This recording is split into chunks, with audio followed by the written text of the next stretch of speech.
خانم ها آقایان، بخش پایانی مثبت آموزش رو با همراه شما هستیم با یک مهمان ارجمند و آشنایی با یک فناوری نوین که خود من خیلی مشتاقم که بیشتر در موردش بدونم. مهمان ما در استودیو جناب آقای دکتر مهدی رحمانی هستند. سلام آقای دکتر، خیلی خوش آمدید. بسم الله الرحمن الرحیم. سلام عرض می‌کنم خدمت حضرت عالی، مردم خوب ایران، خانواده عزیزم و همکاران محترمتون. در خدمت شما هستم. ممنونم که دعوت ما رو قبول کردین.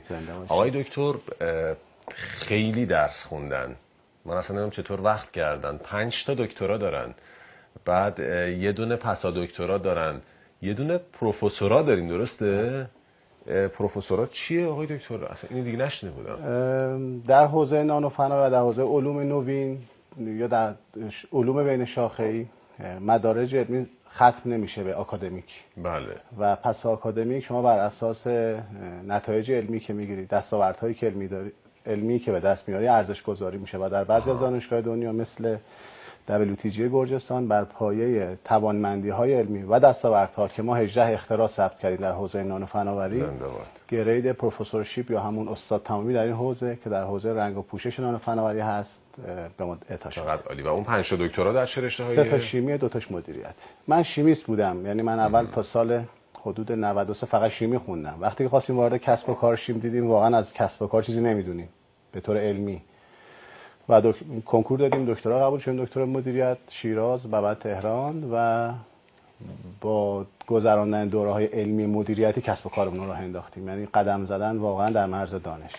چقدر عالی، آفرین. اینا همه میتونه به نظرم الهام بخش باشه برای اونایی که دارن ما رو تماشا میکنن، ایده‌ای برای کسب و کار دارن، حتی دانشش هم دارن به صورت خام، ولی خب در بخش مدیریتی یه سری ضعفایی دارن که اینطور میتونن برطرفش کنن. اما بریم و آشنا بشیم بیشتر با موضوعی که قراره بهش بپردازیم، فناوری نانو در ساخت رنگ‌هایی با قابلیت‌های خاص. اول آقای دکتر بگین اصلا این فناوری نانو چیه؟ ما زیاد ازش میشنویم، میدونیم هم که بد نیست کشور ما در این زمینه، شاید جزو پیشگامان در جهان، درسته؟ بله. من اول در مورد جمله قبلی یه پاراگراف دیگه توضیح بدم. بله. مملکت ما دانشمند و نخبه زیاد داره و هر کدومشون یک ستونی ان، یک مهره قوی ان، ولی وقتی که وارد کسب و کار میشن میخوان یک استارتاپی راه اندازی کنن، میخوان یک کسب و کار راه اندازی کنن، چون دانش مدیریتی نیست اغلب محکوم به شکستن، چون فقط دانشمند آزمایشگاه، دانشمند محققن. اون آموخته های مدیریتی MBA DBA و بالاتر از اون کمک میکنه که کسب و کارهایی که میخواد شکل بگیره کمتر خطا داشته باشه، زودتر به نتیجه برسه، ضریب اطمینان بالاتری داشته باشه. یعنی علم رو عملی میکنه. احسنت بر شما، احسنت بر شما. این موضوع قبل. در خصوص نانو فناوری، خب نانو یک سایز، یک ابعادی از ذره است، یعنی 1 میلیاردیوم یک ذره میشه 1 نانومتر، 1 میلیاردیوم متر میشه نانومتر. وقتی از ذرات خیلی ریز حرف میزنیم ما ابعاد جدیدی از خواص فیزیکی و شیمیایی مواد رو کشف کردیم. بله. مثلا شما وقتی دارید در مورد یک ذره روی صحبت میکنی، فلز روی در یک دمای مشخصی ذوب میشه، در یک دم مشخصی صفر میشه، یه ویژگی‌های فیزیکی داره، یه ویژگی‌های شیمیایی. وقتی که میبریش تو ابعاد نانو ریز ریز ریز ریز ریزش میکنی، کل این خواص تغییر میکنه. اگر روی تو 700 درجه 600 درجه ذوب میشه، نانو روی تو 11 درجه ذوب میشه. اصلا خواص فیزیکی تغییر. حالا اینجا چه به دردی میخوره؟ ما خواص ذاتی اون عنصر رو داریم، با یه سری خواص جدید فیزیکی کاربرد جدید واسه ایجاد میکنیم. نانو داروها، نانو سرامیک ها، نانو رنگ ها، نانو دلیوری ها و ما در حوزه رنگ و پوشش کار میکنیم. رنگ یعنی پوشش سطح. وقتی شما یه قطعه ای رو برمی‌داری و 1 میلیارد بار ریزش میکنی، حجم همواره ثابته، ولی ما داریم سطح رو زیاد میکنیم. مثل کیکی که حجمش مشخصه، وسط که نصف میکنین حجم کل همچنان ثابته، ولی یک سطح جدید ایجاد کردن، یه مکعب جدید. اینو که باز نصف کنی باز همچنان حجم کل ثابت، سطوح جدید ایجاد میشه و این سطح جدید قراره به ما قابلیت بده. یه مثال دیگه، نانو نقره، این انگشتر من 7-8 گرمه، وقتی بذارم زمین یک فضای دور خودش با خواص نقره ضد باکتری میکنه، شاید 3 سانتی متر. پودرش کنم بسابم، احتمالاً این میز رو بتونیم آنتی باکتریال کنیم. وقتی که من اینو ببرم تو ابعاد نانو، یعنی همین حجم 3 گرم در ابعاد نانو، ما احتمالاً بتونیم 6 تا زمین فوتبال استاندارد آنتی باکتریال کنیم. شگفت. ببین تفاوت چقدر زیاد شد و چقدر کاربرد میتونه بده. خیلی زمین بازی ما رو بزرگ میکنه پس نانو. درسته؟ دست ما رو به عنوان یک محقق، به عنوان یک دانشمند، به عنوان یک تولید کننده در استفاده از مواد خیلی باز میکنه. می‌خواستیم یه تریلی ماده رو بیاریم باش یه تریلی محصول تولید کنیم، الان یه پراید وانت بار میاریم باش 2 تریلی محصول تولید میکنیم. میخوام ببینم این قابلیت سطح رو درک کنیم با هم. ولی کاش بار نانو رو با پراید نگیریم. حالا به عنوان مثال می‌خواستم ابعاد حجم مثال بزنم. یعنی ولی ما مثلا یه روزی اثرش تو خودروسازی هم مثلا ببینیم. حتما میرسیم. الان عرض می‌کنم چند تا از کارهایی که ما انجام دادیم و داره تو صنعت ما پیش میره. شاید علاوه رسانه‌ای و تبلیغاتی نتونستیم معرفیش کنیم درست، ولی واقعا داره اجرا میشه. در حوزه نانو ایران چند ساله که 4م دنیاست. کشورهای جلوتر از ما آمریکا و چین و هندن که اونم به واسطه جمعیت به رشد علمشون از ما قوی ترن. عجب. ما نسبت جمعیتمون و رشد علممون و دستاوردهای علمیمون اون ضریبه رو در بیاریم از همشون بالاتریم. ما با 80 میلیون جمعیت 30,000 تا مقاله مثلا یه سال در آوردیم، اون یکی با 1 میلیارد 37,000 تا مقاله. به نسبت جمعیت میتونیم ما بگیم خیلی که قوی تر از همه و این قوی بودن رو حفظ کردیم. به لطف آقای دکتر ستاری در معاونت علمی سابق و آقای دکتر فیروزآبادی فعلی در معاونت علمی، ما همچنان داریم کورس رقابت نانو رو پیش میریم و از سرآمدهای دنیا هستیم. ما که میگم منظورم جامعه نانوی ایران هست.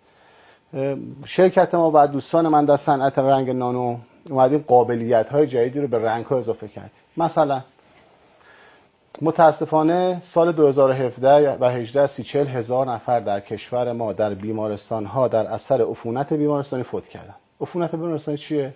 طرف از اتاق عمل سالم، یعنی پزشک جراح کارشو درست انجام داده، اومده بیرون میگه موفقیت آمیز بود. طرف میره تو بخش هفته بعد میگن آقا این عفونت گرفته. عجب.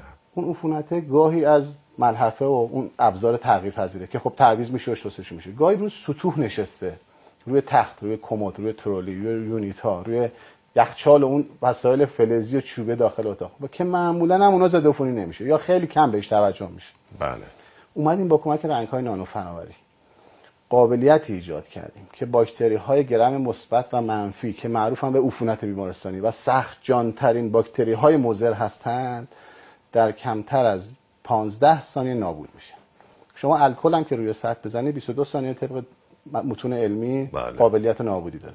نانو ذرات 15 ثانیه، یعنی سریعتر میکشه. یک. دو، وقتی شما سطوح الکل میزنی، الکلی که تبخیر شه، دست آلوده بعدی که بیاد روی سطح میکرو جدید ایجاد میکنه. بله. بیماری جدید ایجاد میکنه. ولی وقتی سطح با نانو ذرات پوشیده شده، مادامی که سطح رنگی است، ممکنه این عدد به 10 سال برسه. یعنی تا زمانی که رنگو ور نداری این قابلیت هست. یعنی یک بار برای همیشه. عجب. یعنی رنگی آرامش که 50,000 خانواده در ایران، عددش تو آمریکا 900 و در چین 2 میلیون نفر در سال. این فقط گریبان ما رو نگرفته. رایج در دنیا که در بیمارستان‌ها عفونت وجود داره.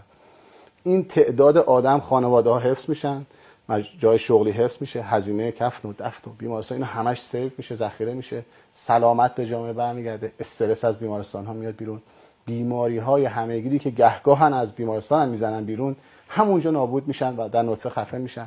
محل‌های زیارتی پرتردد، باشگاه‌های ورزشی، اتوبوس و مترو که یه نفر عطسه میکنه فردا صبح 30 نفر حالشون بده، دیگه این اتفاق نخواهد افتاد. و از این رنگ مثلا تصور کنیم که در یک اتوبوس در مترو استفاده شده، تمام سطوح با این رنگ پوشش داده شده. تمام سطوح ایمنه. رنگ میتونه تنوع رنگی داشته باشه، سفید، مشکی، آبی، یا میتونه بی رنگ باشه، کلیر و شفاف، روی هر سطحی اجرا بشه و مردم با آرامش تو محیط‌های پرتردد برن. البته که ماسک همچنان خوبه، ولی شما نمیتونید جلو همه چی رو بگیرید. بله. ولی وقتی شما صورت مسئله رو نابود کنید، صورت مسئله میکرو و ویروسه، نابودش کنید، دیگه تمام.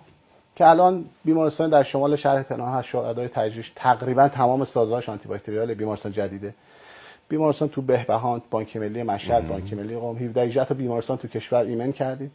با پیمانکاراشون تونستیم راه بیایم، راهنماییشون کنیم، پروژه رو تعریف کنیم. جالبه که از بیمارستان دولتی هم انگار شروع کردیم.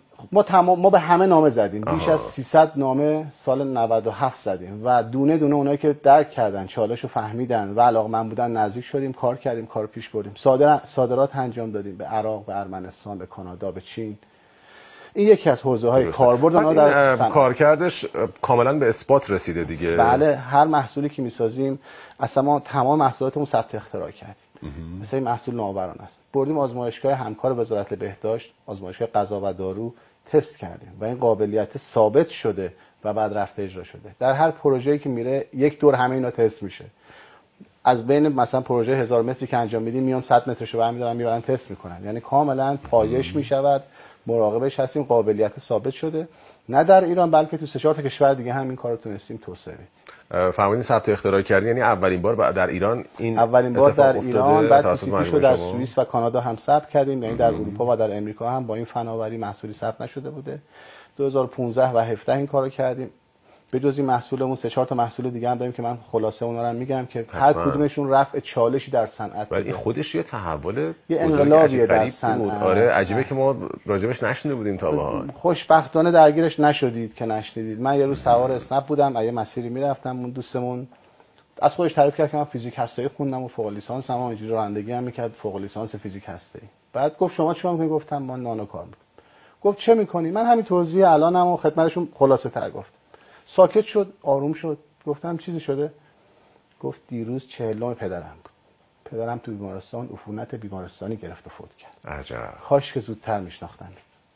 اونجا من بیشتر به راهم و به کارم مصمم شدم که میشود آدم‌های زیادی رو از این بغض لااقل دور کرد. یه مثال واضح و مشهورش هم آقای کیارستمی بود دیگه. بله ایشون هم به شکلی به این طریق متاسفانه دچار عفونت شدن و از میان ما رفتن. خیلی خوب خانم ها آقایان، جناب دکتر مهدی رحمانی مهمان ما هستند. تخصصشون حوزه فناوری نانوست و رنگ‌های خاصی که در مجموعهشون تولید کردن. یکی از کاربردها رو حالا باهاش آشنا شدیم. رنگ‌هایی که خاصیت ضد باکتریایی و ضد ویروسی دارن. این رنگ وقتی سطح رو بپوشونه در زمان 15 ثانیه هر ویروس و باکتری رو که روش بشینه رو نابود میکنه و مادامی که این رنگ روی اون سطح هستم اون سطح آسیب پذیر نیستش دیگه که تا 10 سالم گفتن میرسه. خیلی به نظرم اتفاق بزرگیه. خب دیگر کاربردهای این رنگ‌های خاص چیه آقای دکتر؟ تو استان‌های شمالی و جنوبی شما دیدی همه چیز زنگ زده. قبلا یه روزی هم رنگی هم داشته. گاهن 6 ماه بعد از رنگ زدن شروع میکنن به زنگ زدگی پوسیدگی. یعنی رنگ وظیفه‌شو در قبال حفاظت از فلز انجام نداده. درسته. این کجا بزرگ میشه؟ در صنعت نفت و گاز و پالایش و پتروشیمی. بخارات اسیدی و بازی پر از سازه‌های آهنی و یک چالشی به نام خوردگی و زنگ زدگی. سالانه 5% از تولید ناخالص ملی کشورها که برای ایران سال 96 20 میلیارد دلار بوده طبق آمار، هزینه تعمیرات خوردگی کشورها میشه. این عدد تو آمریکا 660 و در چین 900 میلیارد دلار بوده اون سال. بله. عدد بزرگی است. تازه پوسیدگی نه تنها ظاهره، چند تا ایراد دیگه هم داره. عمر سازه رو کم میکنه. فرایند نوسازیش پرهزینه است و آلوده کننده است. چون زنگار باید پاک کنن، گرد و غباری ایجاد میشه. بله. یه محصولی ساختیم به نام لارما پوشش.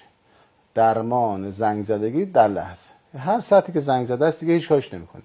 این ماده رو روش با قلمو اجرا می‌کنیم. 40 دقیقه بعد خوش میشه، 3 تا اتفاق میفته. خوردگی متوقف میشه، در برابر عوامل خورنده بعدی دفاع ایجاد میکنه و زنگ تبدیل به یک پوشش جدید میشه. چقدر جالب. به مغزهای زنگ زده هم کمک میکنه. برای مغزهای زنگ زده هم درمانی هست. خب ما تو پروژه نفتی زیادی کار کردیم، از انرژی اتمی بوشهر تا سد سیاه‌بیشه چالوس، جنوب تا شمال، از آب‌فاضلاب خراسان تا بیستون و اربیل عراق، از دانشگاه بریتیش کلمبیا تا ووهان چین. این محصول رو تونستیم وارد بازار کنیم و کمک کنیم چالش خوردگی کم شه، ارزان شه و به تأخیر بیفته. این مسئله به عنوان چالش صنعتی بوده که چند سال پیش رهبری هم که تو سفری که به جنوب داشتن روش تاکید داشتن که یه فکری به این زنگ زدگی ها کنید و ما دقیقاً تو اون لاین و اون راستا حرکت کردیم. یا محصول دیگه داریم، رنگ های ضد خوردگی. اینی که الان گفتم درمان بود، یعنی اگه جای زنگ زده اینو بزن روش درست درمان شه.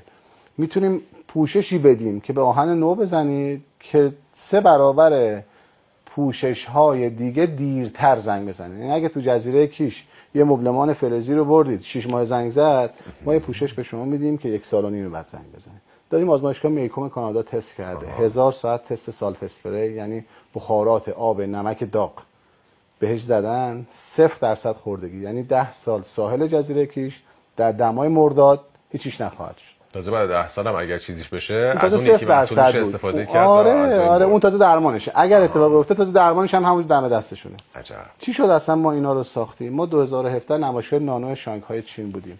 اونجا اومدیم رنگ ضد خوردگی رو فروختیم. بعد از رنگ ضد خوردگی گفتن اونا که قبل زنگ زده چیکار کنیم؟ پا اون لارما رو بهشون دادیم. بقیه محصولاتمون تیتری بخوام بگم که وقت شما و دوستانم نگیرم، تو حوزه رنگ‌های ضد رادار. یه فاصله بگیریم آقای دکتر، بعداً ادامه بدیم. باقی باقی محصولات حتما باشون آشنا میشیم.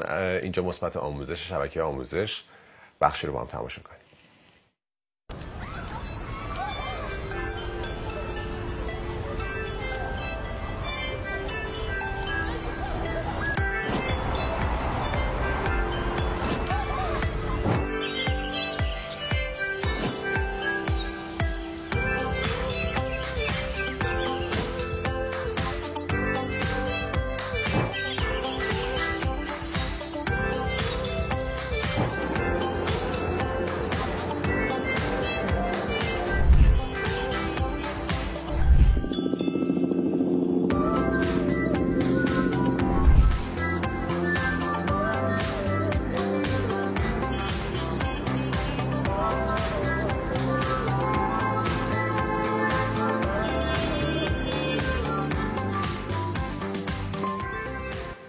خب حتما بیشتر با فناوری نانو و محصولاتی که آقای دکتر دارن به اون معرفی میکنن آشنا خواهیم شد، اما همکنون مهمان دیگری داریم در مثبت آموزش، جناب آقای سهرابی، دستیار ویژه وزیر امور خارجه در امور ایرانیان خارج از کشور همراهیمون میکنن.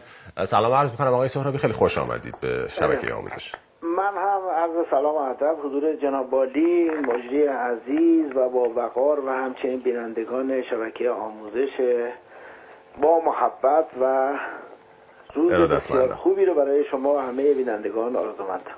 ارادتمندم. خب الان 3 روزی از عملیات وعده صادق رو پشت سر گذاشتیم و همچنان واکنش‌ها پررنگه در فضای رسانه‌ای و البته فضای عمومی. در بین ایرانیان خارج از کشور آقای دکتر سهرابی، اوضاع از چه قراره؟ واکنش‌ها به این عملیات چه بود؟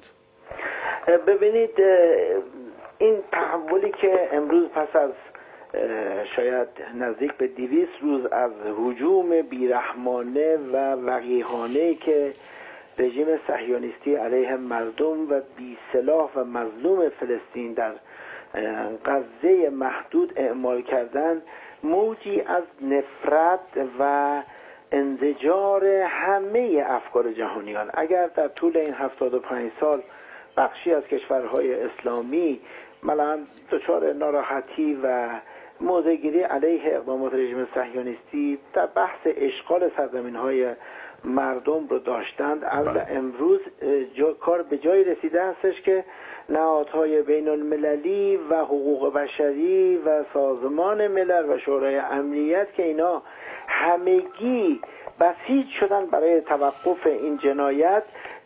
ایرانی‌ها هم یک مقوله بسیار بسیار مهمی هستند که در کنار همه افکار جهانیان امروز به هیجان آمدن. حالا در طول این مدت 200 روز که لابلای همه افکار عمومی کشورهایی که ایرانیان متمرکز هستند هم حضور پیدا کردن، تظاهرات ها بودن، در موضع‌گیری ها، در کلیپ ها، در تماس ها، ایمیل ها و هر جایی تونستن اظهار وجود کردن و این حادثه‌ای که 3 روز پیش فکر میکنم یک تنبیه بین المللی توأم با همراهی همه افکار عمومی و همه سیاسیون که این حق رو بر جمهوری اسلامی ایران مترتب میدونستن که پاسخ قانع کننده و دندان شکنی و با تعبیر مقام معظم رهبری در روز عید فطر فرمودن تنبیه، فکر میکنم یک تنبیه سیاسی شد رژیم صهیونیستی و آثارش من فکر میکنم حالا زوده که بخوان جهانیان قضاوت بکنن. همونجور که دیشبم آقای دکتر باقری معاون سیاسی وزارت امور خارجه در شبکه بعد از اخبار 21 تشریح کردن آخرین وضعیت از مناظر مختلف. فکر میکنم امروز سهم مردم ایران یک سهم بسیار بالایی است که ایرانی‌های خارج از کشور هم در کنار مردم داخل کشور همراهی کردن با این حلاوت شیرینی که بله. نیروهای مسلح با همکاری میدان و دیپلماسی با تدبیر شورای عالی امنیت ملی و ابلاغ مقام معظم رهبری این هدیه رو به همه. خیلی متشکرم جناب آقای سهرابی. افسوس که زمان نداریم بیشتر صحبت کنیم. دستیار ویژه وزیر امور خارجه، سپاسگزارم که چند دقیقه‌ای همراه ما بودید. با شما خداحافظی می‌کنم. از شما آقای دکتر رحمانی عزیزم بسیار ممنونم. ارادت داریم. سلامت باشید. خیلی کارهای بزرگی کردید. واقعا مایه مباهات هستید و کیف کردیم از شنیدن این گام‌های علمی فوق‌العاده‌ای که شما و دوستانتون برداشتید. امیدوارم حالا با توسعه بیشتر درخشان‌تر هم در آینده عمل کنید و ما اینجا خبراشو اعلام کنیم و پوزشو بدیم به مردم. ان شاء الله تعالی. البته مردم که نباید پوز بدیم، با مردم میتونیم پوز بدیم به جهانیان همراه با هم دیگه. مردم عزیز متشکرم تماشامون کردید. خداحافظ. خداحافظ.